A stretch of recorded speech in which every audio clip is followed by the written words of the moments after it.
Red Dead Redemption 2, a game that absolutely dominated conversations when it came out, but somehow didn't win Game of the Year. And I get it, God of War was a beast in 2018, but let's be honest, Red Dead Redemption 2 was something else. This was a game that didn't just tell a story, it lived and breathed one. The world Rockstar created in Red Dead Redemption 2 was so immersive, it felt like the Old West was right there in front of you. And the detail? Insane. You could spend hours just wandering around, hunting, fishing, getting into random encounters. And every part of it felt like it was happening in real time. Rockstar nailed the atmosphere, from the dynamic weather to how towns felt alive.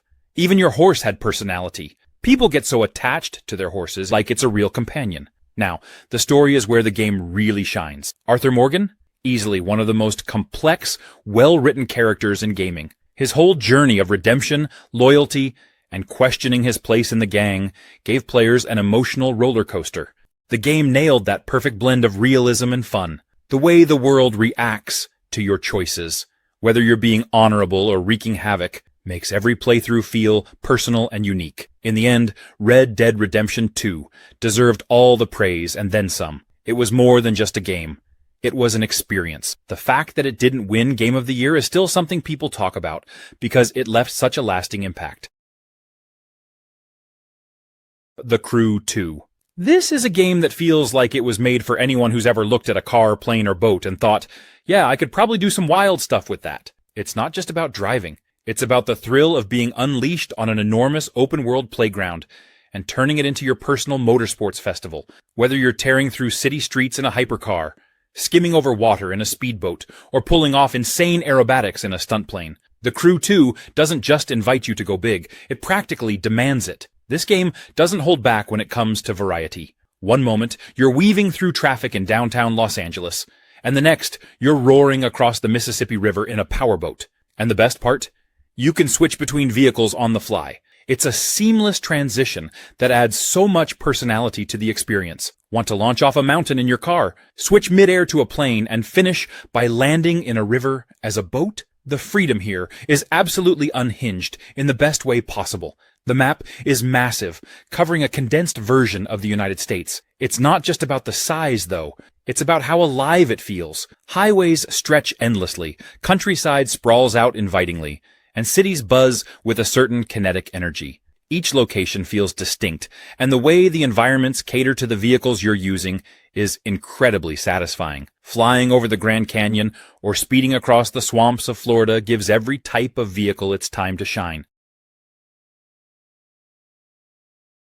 Stray. When I first saw this game, I thought it was just going to be a charming little game where you play as a cat, exploring a futuristic city. But as I spent more time with it, I discovered it's so much more than that. It's like stepping into an emotional adventure through the eyes of a stray cat navigating a post-apocalyptic world. First off, being a cat in a video game feels surprisingly freeing. There's something deeply satisfying about hopping across rooftops, squeezing through tight spaces, and knocking over random objects just for the fun of it. The game nails the physicality of a cat.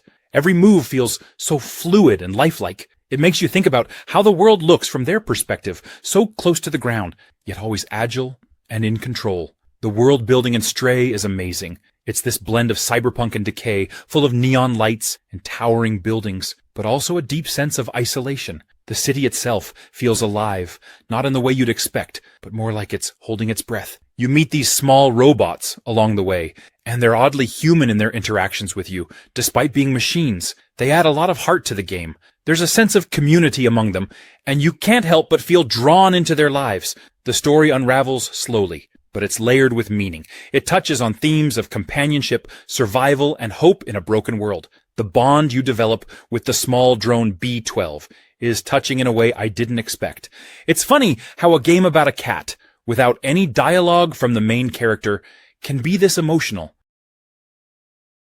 Infamous Second Son. It's such a great pick when looking back at favorite games, especially after all these years. It's one of those games that might not always get mentioned in the big best of all time list, but for those who played it, it really leaves a lasting impression. The game came out as one of the earlier titles for the PS4, and honestly, it still holds up really well. You step into the shoes of Delson Rowe, a rebellious guy who suddenly gets these insane superpowers. What I love about the game is how good it feels to actually use those powers. Whether you're running up buildings, gliding through the air, or just wrecking shop with your abilities, the movement and action feel super smooth and fun. The game absolutely nails that sense of power, which, let's face it, is what we're all here for in a superhero-style game. Seattle is the backdrop for all the action, and they did such a good job with the city's vibe. It's not a carbon copy of the real Seattle, but it's got enough personality to feel alive, and the way the environment changes based on your actions is a nice touch. That whole dynamic, where your choices matter, whether you want to be a hero or lean into a more destructive, rebellious path, adds a layer of replayability. And honestly, both paths are equally fun. Infamous Second Son really nails that feeling of freedom, and the pacing keeps you engaged from start to finish. It's one of those games where you can easily lose hours just exploring, testing out your powers, and getting into epic showdowns with the game's enemies.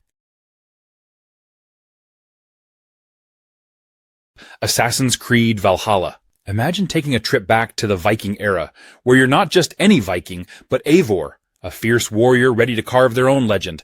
Right from the start, this game pulls you in with that unmistakable Viking vibe. You're out there raiding, exploring, and building your own settlement. The combat in Valhalla is brutal in the best way possible. As Eivor, you can dual-wield weapons, mix and match different fighting styles, and pull off some pretty epic moves. The combat feels meaty and satisfying, with every hit landing with a sense of weight behind it. And when it comes to raiding, it's absolute chaos in the best way. There's something so exhilarating about sailing up to a village, sounding the horn, and charging in with your crew. You can tell the developers put a lot of love into making every raid feel intense and chaotic. Oh, and then there's the settlement, Ravensthorpe.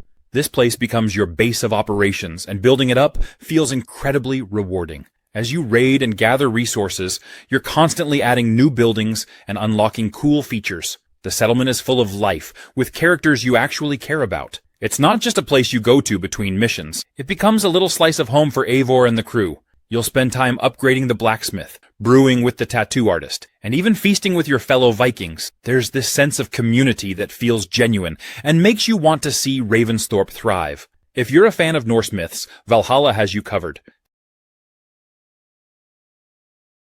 Skyrim. Where do you even start with a game like Skyrim? This game is just huge. It's one of those games that just keeps pulling you in, no matter how many times you've played it before. You boot it up thinking, I'll just play for an hour. And next thing you know, it's 3 a.m. and you're sneaking around in the Thieves Guild or fighting a dragon on top of a mountain. First off, the world.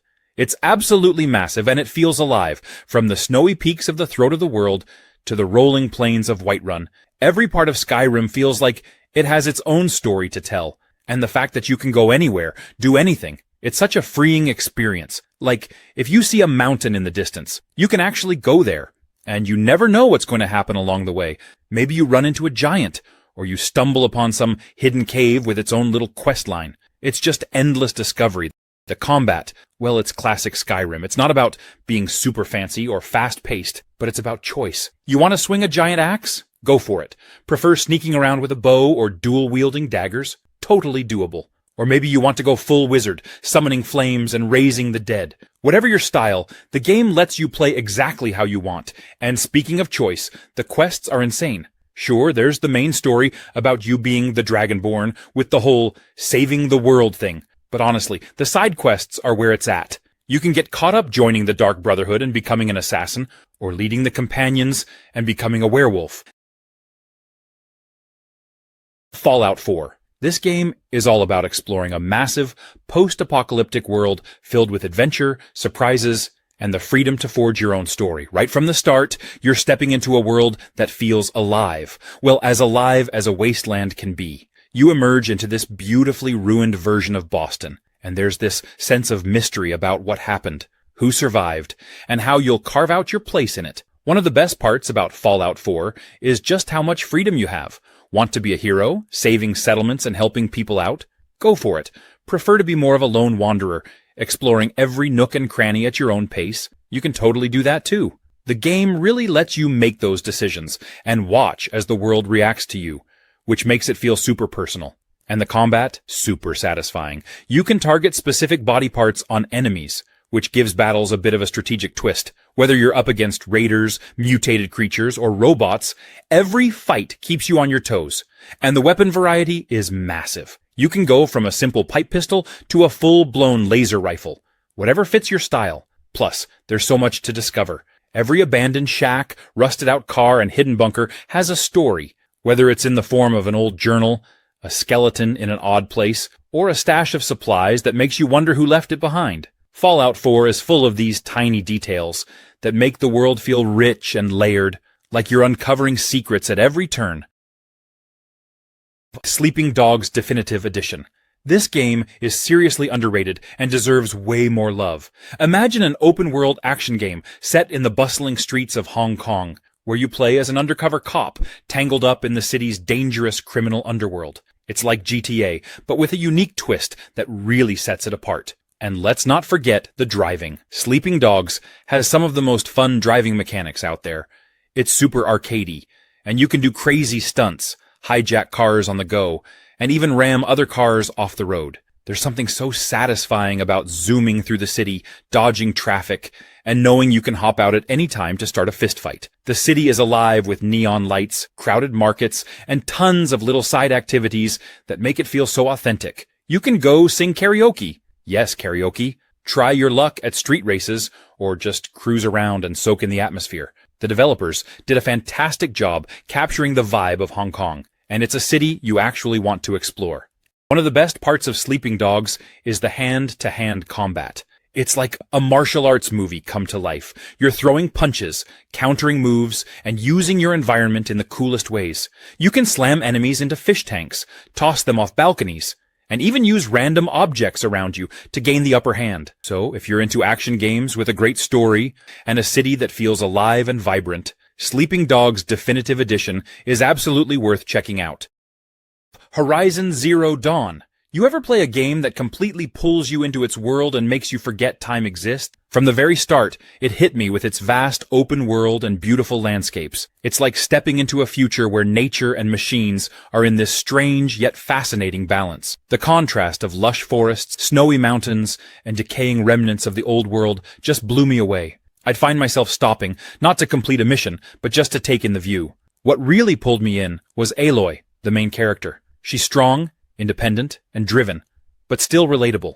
Her journey to uncover the truth about her past kept me hooked, and I felt a connection with her that not many games manage to achieve. Every interaction, every choice made me feel like I was walking her path, not just controlling her through a screen. The machines in Horizon are some of the most unique enemies I've ever encountered. They're massive, unpredictable, and have this alien feel to them, yet they belong perfectly in this world. Each machine required a different approach, forcing me to think and adapt. It never felt repetitive. Instead, it kept things fresh, especially when you take down something huge like a Thunderjaw. I remember the first time I did, and it felt like a massive victory. The combat made me feel like a hunter, not just a fighter, and that added a layer of depth I really appreciated. The story also has a lot going for it. There's mystery, there's emotion, and there's this haunting sense of loss throughout the game.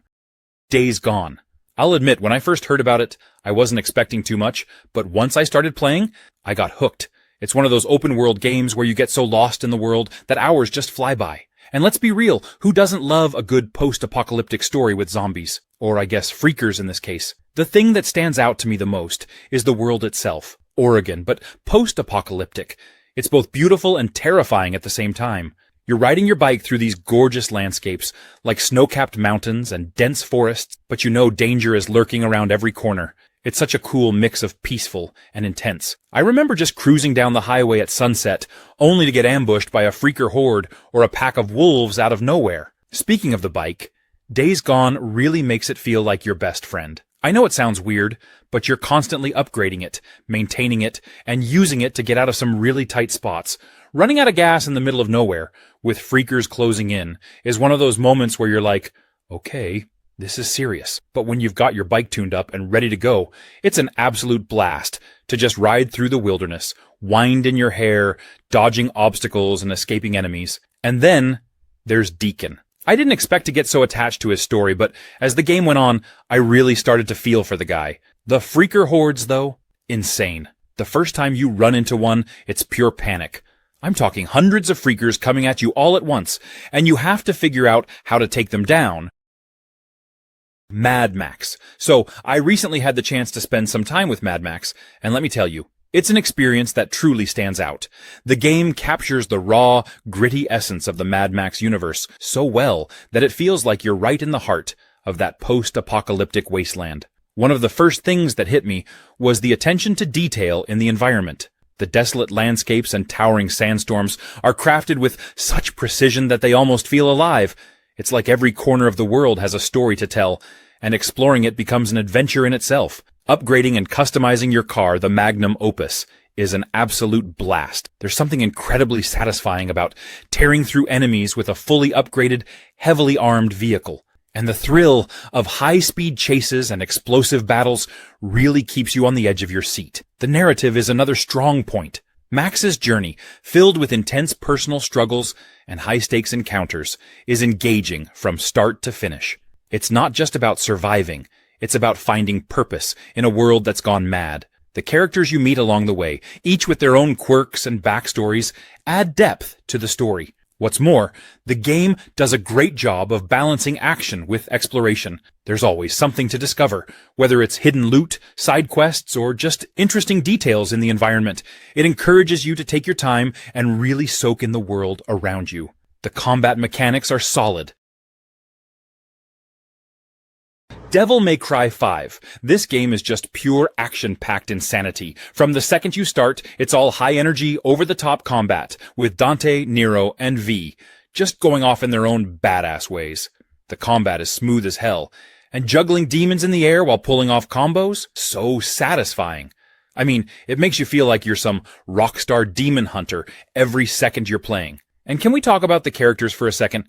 Dante is, of course, the legend, and his attitude is just as cocky and hilarious as ever. But I gotta say, Nero's new arm mechanic is awesome. You can pull off so many different moves with his devil breakers, and it adds a whole new layer to the combat. I love how every arm has its own unique feel, whether you're blasting enemies or zipping around the battlefield. Then there's V. At first, I wasn't sure what to think of him, but his combat style is so unique. Controlling demons to do the fighting while you hang back? It's weird at first, but when you get the hang of it, it's pretty damn cool. He's like this mysterious, edgy dude, but in a fun way. The boss fights, though? Incredible. Every boss has this epic scale to it, and the game is great at making each fight feel intense without being frustrating. And the way the music kicks in when you're doing well? That's gotta be one of my favorite parts.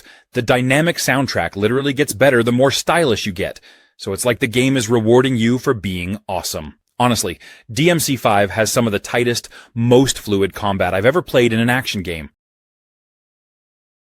Resident Evil 2 Remake. Just have to say, it's one of those rare gems that genuinely impresses on every level. When Capcom decided to breathe new life into this classic, they didn't just update the graphics, they reimagined the entire experience. From the moment you start the game, the atmosphere grabs you. The detailed environments, the haunting sounds, and the meticulously crafted lighting all work together to create this incredibly immersive experience. It's like stepping back into Raccoon City with a whole new set of eyes. And the characters? Oh man, Leon and Claire are better than ever. Their voice acting feels authentic, their emotions resonate, and you really start to care about their journey. It's so much more than just a survival horror game. It's a story about resilience and courage in the face of unimaginable odds. The gameplay is also top-notch.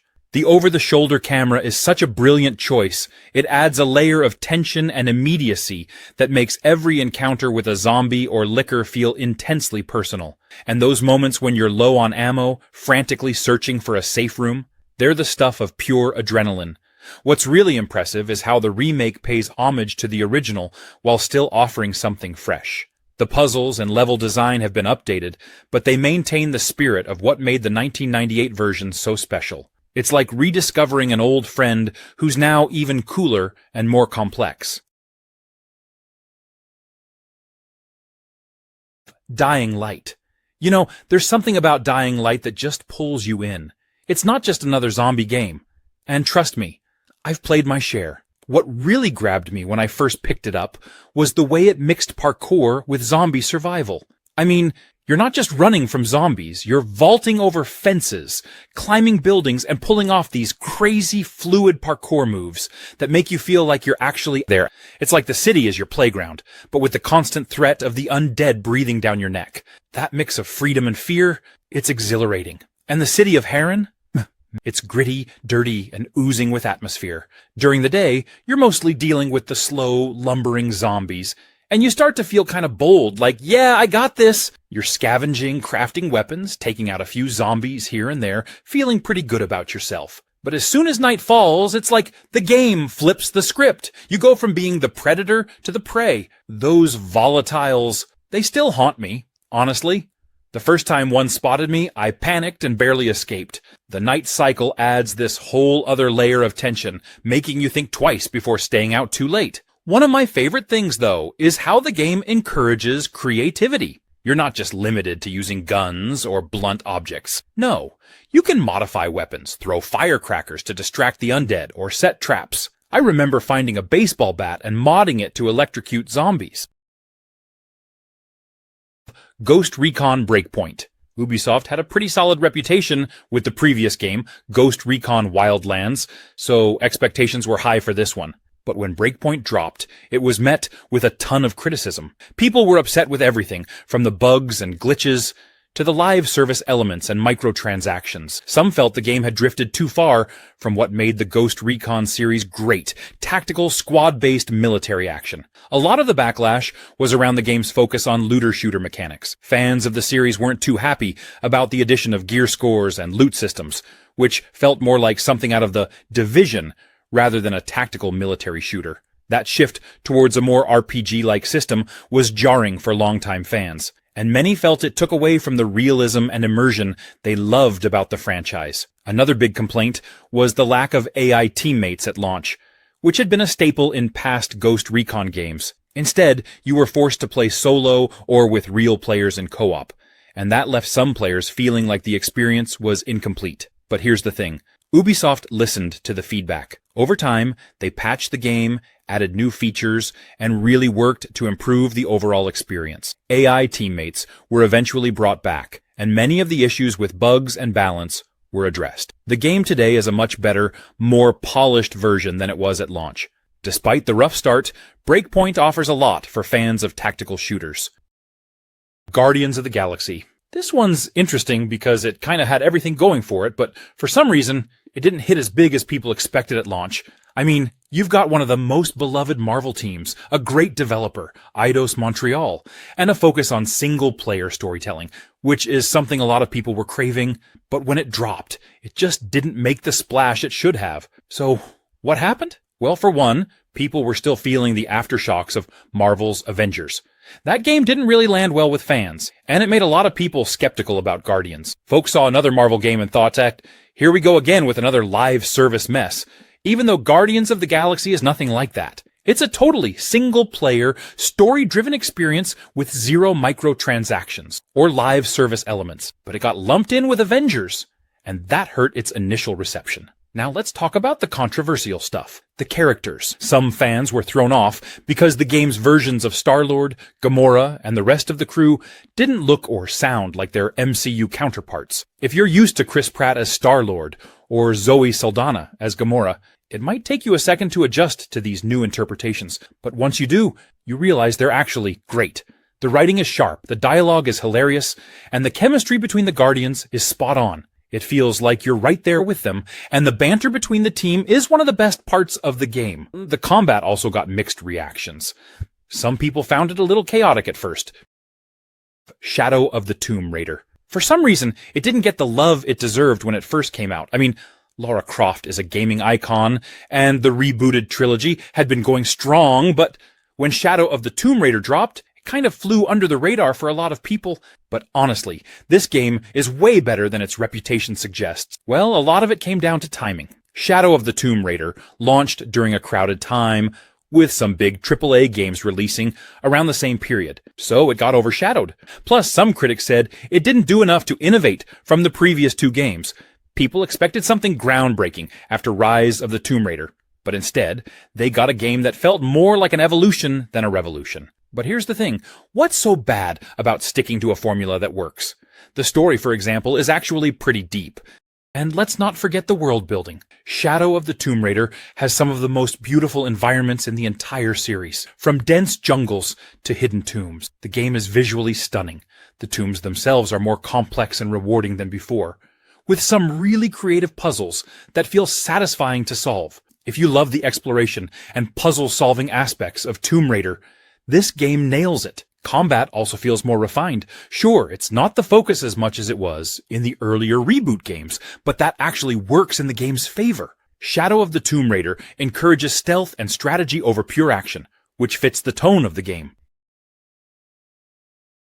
The Order 1886. I know it got mixed reviews when it came out, but honestly, I think it's super underrated. It's like every single thing from the cobblestone streets to the smoke-filled taverns feels alive. You can really see how much love went into building that world. The steampunk vibe is also really cool. You've got this mix of old-school Victorian aesthetic with futuristic tech, like those crazy weapons that Nikola Tesla himself designed. The thermite rifle, for example, is just so satisfying to use. You shoot clouds of thermite at enemies, and then light it up with a flare, setting everything ablaze. It's so over the top, but in the best way possible. And the story? It's actually pretty engaging. You're part of this ancient order of knights tasked with keeping the peace in London, but things get real complicated, especially with the introduction of half-breeds, like werewolves, and other supernatural threats. Plus, the way it blends history with fantasy, that was a fun twist for me. Sir Galahad, the main character, has this gruff, no-nonsense attitude that really pulls you into the whole mystery and intrigue of the game. I liked how he's conflicted, dealing with betrayal and questioning everything around him. It gave the game more emotional depth than I expected. The gunplay is solid too. It's not a massive, open-world shooter, but for a more linear experience, the mechanics work great. Each weapon feels unique, and the cover system is smooth. And those cinematic QuickTime events? I know some people aren't fans of QTEs, but here they blend so well with the action. It feels more like you're playing through a movie. Dishonored 2. It's like stepping into a living painting where every corner has its own story. One of the things I really appreciated was how they expanded on the original game's mechanics. The new powers are incredibly fun to use. For instance, Emily's ability to manipulate time is a game changer. I found myself replaying levels just to experiment with different ways to use her powers. It's like the game gives you a playground for your creativity. Corvo's powers are just as thrilling as ever, but they've added a nice twist with his new abilities. The flexibility in gameplay is fantastic. Whether you prefer stealth or going in with all guns blazing, the game supports both playstyles seamlessly. It's amazing how each mission can be approached in so many different ways. I spent hours just replaying levels to see how different strategies panned out. The story itself, absolutely gripping. The dual perspectives of Emily and Corvo offer such a fresh take on the narrative. I loved seeing how their choices and actions impacted the world around them. It's impressive how the game manages to weave personal stories with broader political intrigue. Also, the character interactions were top-notch. It felt like the NPCs actually had a life of their own, reacting to your choices and changing their behavior accordingly. It made the world feel more dynamic and alive. I found myself genuinely invested in the characters and their fates. If I had to nitpick, there were a few bugs here and there, but nothing that really detracted from the overall experience. Black Myth Wukong. You know, when I first heard about this game, I wasn't sure what to expect, but the moment I saw the gameplay, it completely blew me away. This game is such a breath of fresh air in the action RPG genre, blending Chinese mythology with some seriously stunning visuals. You can tell the developers at Game Science have poured their hearts into this project, and it really shows. The main thing that struck me was how alive the world feels. The environments are rich, almost dreamlike, with incredible attention to detail. Whether it's a dense forest or ancient ruins, everything feels like it has history, like it's part of this vast mythical landscape.